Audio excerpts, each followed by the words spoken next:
So while I was at work, I was thinking, and while doing this video blog or little series on 33andMe, it's bringing up a lot of good memories.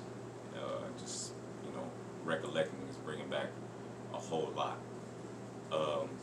So along the way, what I want to do while I do this series is stop, give a little more context where I feel it's needed, but also along the way give out some roses, because a lot of times in life we get older and we think back, and even in those moments when we were young, people impact us in a sort of way that's very meaningful. Certain things that people do, they don't even understand how impactful they are in the moment and how that will make a lasting impact throughout your life.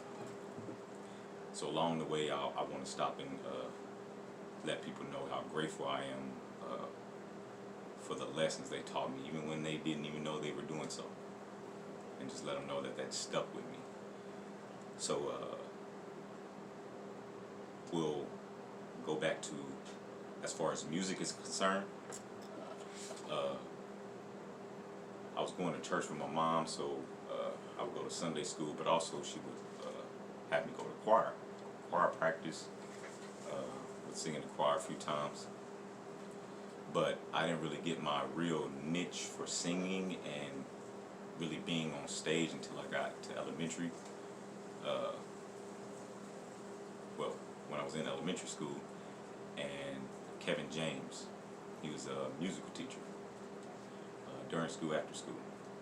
After school was mainly when he would make plays or ideas for assemblies that incorporated music. I was just under his tutelage, man, and he said I had a voice, helped me find it more clear, gave me some style to my singing, being on stage and things of that nature. So he was the main one.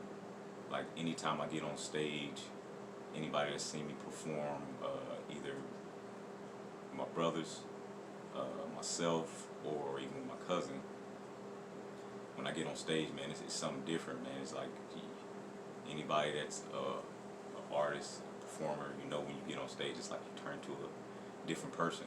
It's not different person, but it's like, I don't know, it's the energy that you get, one from the crowd, the confidence you have in yourself when you know that you're pretty good, and you know that what you have to offer is something that the people will enjoy. It helps you, give you a certain swag on stage. So he was the one, that helped really instill that in me. That's musically and that's singing. As far as rapping, my earliest memories of rapping was in right next door. I grew up on 72nd and South Benton, 7 Deuce.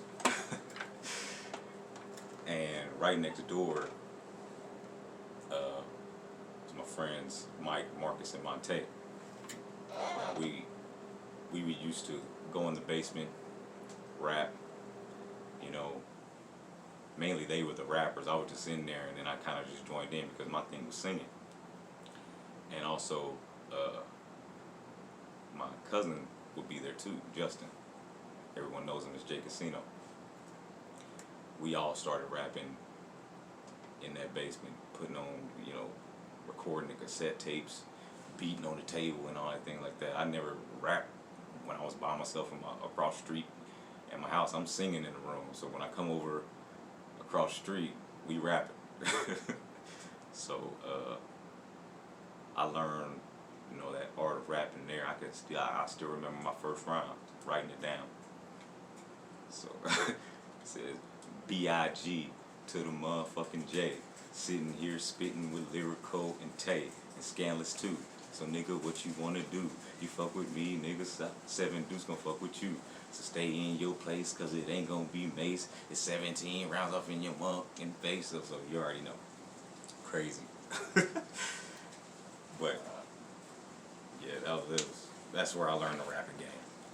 You know, I also learned a lot more back in, you know, Mike's backyard. Mike Marcus and Monte's backyard. They had a basketball goal. You know, I play ball. Everybody know I got that jumper. Water. You doubt it, come see it. Come try it. Come test it. But I learned that jumper. Learned my form, all that. Just playing pickup games over and over all day long. You know, over Mike's house. So I learned that love of basketball back there. And also, like I told you before on the last video, football started there. I started playing football on the block. One thing that's vivid to me, and I've already told him this, but I'll let you guys in on it. Mike, it's something he used to do when we played ball. He would throw these deep passes. And his main thing, he would always say, he would draw back and he would throw it as deep as he could, and we would take out, run. As soon as he released the ball, he'd get there, get there. So you had to get there because one, you didn't want to let him down. That's my big brother. I looked up to Mike, still do. And so you pushing. So what does he teach you in that moment? He's teaching you determination, teaching you perseverance. If you couldn't get there, go get the next one. So even to this very day, when I'm playing catch with my son, or even, you know, my son throws me a deep ball, all I hear is that voice in my head, get there. And that same determination, that same perseverance, that ain't just football, man. When you instill that in somebody, that travels with them no matter what they're doing. So anything I put my heart into, my soul into, that's determination, that's will, that's perseverance. You know, when you fall off, you know, you get back up and get back on and go get it. You know, he taught me that. You know, obviously, when you know your father instills things into you too, and all that good stuff. But man, I learned toughness, you know, determination, and perseverance from Mike, you know, and Marcus, man. You know, they toughen me up, man, and I appreciate that. That sticks with me forever. As far as football is concerned, what was it? When I told you Coach Yates changed my position, freshman year he put me at left guard, and the reason he put me at left guard is because that first game when I was playing fullback, and I told you I was running like that, and it's because I wasn't used to contact with pads on. When you put pads on, you gotta understand, man, these pads are gonna protect you. Man, you throw your body in there, you get in there. You know, that's why it's so discouraging when you see professional athletes, man, they still arm tackling. Professionals, paid millions of dollars, whiffing. And, you know, so when he put me on that line, it was to teach me that close contact. You know, get used to that. Get used to that banging. Moving another man out the way, pushing him out the way, all that kind of stuff like that. Toughness. So when Coach put me there, what he was teaching me was that physical side, that physical nature of football with the pads on. Obviously, you physical playing football on the block, man, you ain't got no pads on. You used to it like that, but it's different when you got that, whatever, how many, 5-7 pounds of padding on it. You know what I'm saying? You feel a little bit slower, especially after being my first game ever, you know. You had to learn all this stuff. It's a learning curve, learning process. But in doing that, when he moved me to left guard, the minute he said left guard, I don't want to play on the line, coach. Nobody want to play on the line, especially when you've been on the block toting that rock. You know what I'm saying? They tote that rock in that first game though, but shit. He put me on the line. So I was, you know, hesitant at first, but then I bought in, you know, because I trust my coach. I trust what he's trying to do. he didn't initially tell me what to do, but it almost felt like I got downgraded to a sense of going to the line. But actually, for me personally, it was an upgrade because that taught me that contact, that taught me that physical nature, that taught me that, the contact that I began to love, playing football. So, with that move though, and he's seen how I bought in, and how towards the end of the season I began to enjoy it. And at the end we had our freshman sophomore banquet. That's where you pass out team awards, MVP, all this other different things everybody know. So when he got to team player, like a team player award, like somebody who sacrificed, their needs or what they wanted, for the team's behalf. That's what football is all about. He chose me. He gave me that award, and that giving me an award for that. I knew what I was doing, sacrificing what I want, but giving me a reward for it was like, shoot, this is what it's about then. I don't care whatever you want me to do, coach. Next year, where you want to play? Let's go. Because it's about the team, man. That travels with me throughout my life. Jobs, family, everything where you're within a team setting, when you need to work with others. I've been gifted with the ability to lead that team, but also it's easy for me too to just fall back and then just do my little part and do my absolute part the best to make the whole team, a whole. Do my little part to make the team better. So that's what he was teaching me. So when he gave me a reward for that, and that traveled with me throughout my life, and I do that in everything, whether somebody give me a reward monetarily or materially, or if it doesn't even come at all, I have that reward within, because I feel like that's the ultimate cause when you're within team settings. Selflessness. Put yourself aside, man, and do what's best for the team. So that was that. Also, he already knows this too. I've told him this story, but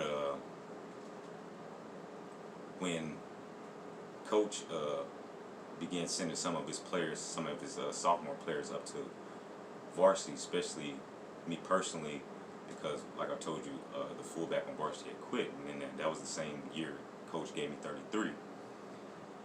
It almost seems like that same day that all that happened, gave me the number. It's like you start off on the JV field, and then like half of the practice he sent us up to varsity. When he did that, Coach threw me to the gauntlet. My first drill on varsity, I was doing the lead blocking drill, sweep play. I had to come around the edge and engage the defender, lock up, turn my body left or right so the running back, Tyrell, could run off my backside, choose which hole he wanted to go through, evade the defender, whatever. Lucky me, my first time up there on the varsity practice field, lead blocking drill, fullback, new fullback. He sent me to Coach Franks. And everybody know who's played in Southeast, Lincoln, Southwest. Y'all know Coach Franks. But this is Southeast Coach Franks. Coach Franks put me in drill, and the first person he lines up for me, none other than DG, Dorsey Ghost. Everybody know Dorsey, man. Dorsey knock niggas out, man. I seen Dorsey hit a dude so hard in Central game and knock one of the spotlights in the stadium went out simultaneously. Bam, dude knocked out. light went out. Dude didn't even get up. They had to fucking take him off the field, man. Dude was probably paralyzed. Dorsey, man. But that first drill, lead blocking, getting my 3-point stance, got Tyrell White behind me, about to block, you know what I'm saying, get down there, go to the sweep. Now, this is the first time, my first block, everything. Dude, I'm for sure, Coach Franks had to tell him, go half speed or something. Man, Dorsey don't care, man. Man, dude, I went around that edge. All I seen was Dorsey do this. He put his shoulder right here, put that Riddell. I came up trying to lock up and get my form right, man. Dorsey, wow, laid into me. All I seen was his shoulder, his Riddell, and then after that, darkness in the sky. I seen blue cloud, blue sky and white clouds. Knocked me out. So, what was Dorsey teaching me? You ready? I see you got a little skill, little fullback, but this is varsity up here, and if you gonna run with us, you stomping with the big dogs. We about to indoctrinate you. This is real game up here. You know what I'm saying? This is my second year playing football, dude. Throwing me to a all-state, all-everything player, man. Crazy. And then that same practice, same kind of drill, but this time it wasn't a sweep, it was a lead play. Sent me to another dog, you know, Marquell Brown. Put me on another Coach Franks. 3-point stands, go lead block him, running back, run off your backside, go. Put me in that 3-point stand, man, I ran into Marquell. Blew me up too. I'm like, dude, this is the worst day in practice. And I don't even want to play football. But shit, the dude, after he did that, man, Coach Franks, everybody know how crazy Coach Franks is, man. Coach Franks said, "Gang, how tall are you?" You know, 5'6". He said, "All right, you don't get 5'6", you stay low. And you don't turn yourself 5'6" until you see the hair on his dick." I'm like, if you don't go afraid, he say some off the whiff kind of crap, man. But it hit you where it needed to hit you, because that very next play I did what he told me to do and I executed that block the right way. So what was all those people teaching me, man? They teaching me toughness. They teaching me, you know, like again, perseverance. That was like the message of, you know, of everything taking place then, you know. And I really appreciate that, man. And it had a lasting impact. So all those guys on the team, man, it's particular ones, man. Dorsey, Marquell, Corey, man, Corey catch anything, man. Amazing hands. I seen dude hit his head on the freaking, not shot clock, whatever the hell, nigga. The damn clock at Rockhurst still caught the ball. Dude, hands out of this world. And then also revert back a little bit on that same block, a couple 2 houses down, going south, was Marcus Taylor, killer. So I'm playing ball with Marcus Taylor too, and then I go to Southeast. He go there too. So Killer was on a varsity team too, playing linebacker. Fortunately, I didn't have to go up against him, but I went up against him enough, and you know, on the block. Ain't like I could have took him in, which probably in the past he lit me up even more too. But man, all them people put that toughness in me, man. And yeah, man, I appreciate that. Then last but not least, oh no, before then, also toughness and how to run the ball. Now everybody know you're light skinned, you're kind of handsome or whatever, they call you a pretty boy. But all that toughness putting me, you can call me pretty boy, but I'm gonna bust you in your mouth too. But another one I seen that was just like that, actually one that inspired me, like, okay, he do it, I can do it too. Well, it was Tyrell. Tyrell was one of the toughest runners I had ever seen, man. Dude will bust you in your mouth, and he had the football. You know what I'm saying? I learned that from him.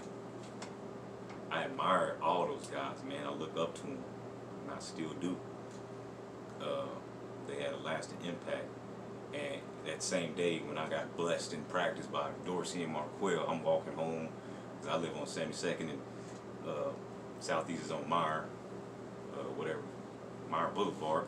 So I'm walking home, and, you know, on the way walking home, I see that white Mitsubishi. I wanted a Mitsubishi too, because of Tyrell, man. He had that white Mitsubishi pulled up. It's like, you didn't came. Took me home. That was the first time I ever heard that Computer Love sample from Tech N9ne. I forget the name of the song, whatever it is, but that was the first time I got introduced to Tech N9ne. Riding his car. But that meant a lot to me too, because what that showed me also, because he could have kept driving, man, a little sophomore, he got a lead block for me now, he can't even block nobody. I mean, he picked me up and took me home. Dropped me off at my house, man. That showed me something too. I got your back. It's a learning curve, young fella. We gonna get it in. All right. But I appreciate that, man. Miss Gregg. Senior year wouldn't have been possible without Miss Gregg. Junior year, I was slacking off, you know, feeling myself a little bit, and pretty good on the football team. Got a little status in the school. It was even one time, I'm at the water fountain drinking water, and this little freshman kid, I'm a junior at the time, a little freshman kid come up, you Jamil Kane? I'm like, yeah. Can I have your autograph? I'm like, what? I'm like, dude, this is high school.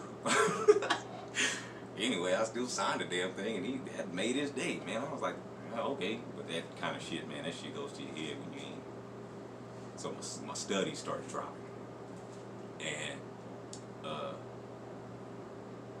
senior year, the first 3 games, well, actually, senior year, I was ineligible. You know, I couldn't even play. I was practicing one day, and our coach at the time, Coach Howard, he's like, Kane, come here, get off the field. I'm on practical. He said, man, you got to take all that off. You can't even play no more. You can't play this year. I'm like, what are you talking about? Your grades from last year is affecting your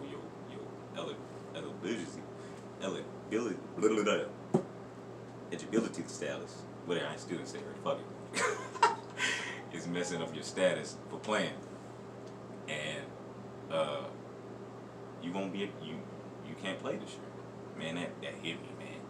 I was like, oh, ain't nothing I can do. He's like, no, they can't turn back grades or whatever. They can't do this. They can't do that. Sorry, man. You can still watch. You can water boy. I was like, man, bro, I messed up. But I don't know how. I figured out maybe it was just a lot of pleading or whatever it was. But somehow, you know, I ended up working out a deal with one of my Votech teacher at the time, and Miss Gregg, mainly Miss Gregg though, because it was her assignments that, you know, weren't turned in from the previous year that, you know, she allowed me to complete.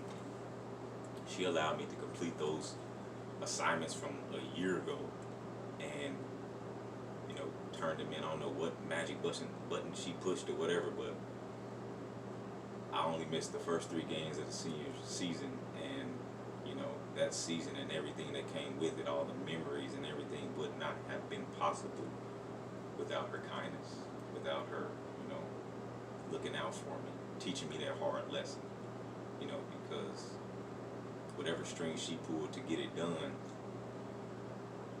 I mean, she could have just did that out of the kindness of her heart, whatever, you know. Teachers could have did a little something up under the table, whatever. Because I was a good student, you know. I didn't disrupt the class or anything, yeah, but when we all together, we all cracking jokes, interrupting the class, but it's in a fun, playful manner. So teachers, we even have teachers in there laughing. But I was a good kid, man, and she seen that. She know I was just just slacking off. It wasn't nothing crazy. I wasn't no bad kid. So, whatever string she pulled, man, she could have did that on her own. But what she did, she said, "Nah, you're gonna earn this because I want you to understand that these studies are important. That football that you love so much, yeah, that's nice and you're good at it, whatever. But this right here, what I'm trying to give you, I think it's English or something, whatever class, but what I'm trying to give you, you're gonna take with you, and you're gonna need this, even more so than at football." So she made me put the work in, and I only missed the first 3 games, and then the rest of the year,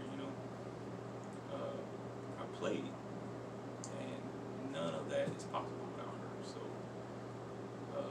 Ms. Gregg, I thank you, and also everyone I mentioned previously, man. I thank all you guys.